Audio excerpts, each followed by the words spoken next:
எப்படி மூல காய்ச்சலா? It's virus.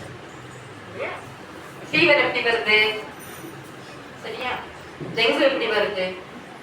அந்த மாதிரி அது ஒரு ஆர்கானிசமால வருது. It's virus. அது வந்து எப்படி வருது அப்படின்னா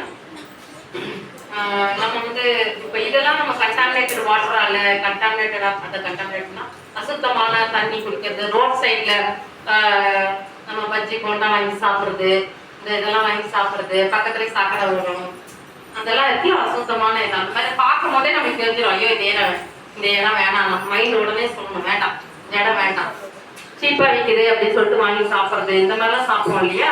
அதனால வந்து நம்மளுக்கு வந்து மலேரியா, டைஃபாய்டு இந்த மாதிரிலாம் வரும். மூளை காய்ச்சல்ன்றது வந்து நம்மளுக்கு அது தனியா மட்டும் வராது. மூளை காய்ச்சல் அப்படின்றது ஹெரிடிட்டியா வரும்.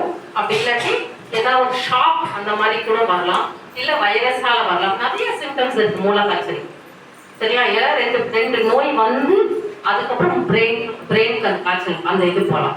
இல்ல ஜாண்டிஸ் வந்து கூட மூளை காய்ச்சல் வரலாம். எப்படி வேணாலாம், பக்கவாதம், ஹார்ட் மைல்ட் அட்டாக் வந்து கூட மூளை காய்ச்சல் வரலாம். ஸோ இது வந்து ஒரு கொசு கடிக்கிறதோ இல்லை தண்ணி நீரால எல்லாம் வரவே வராது மூளை காய்ச்சல். சார்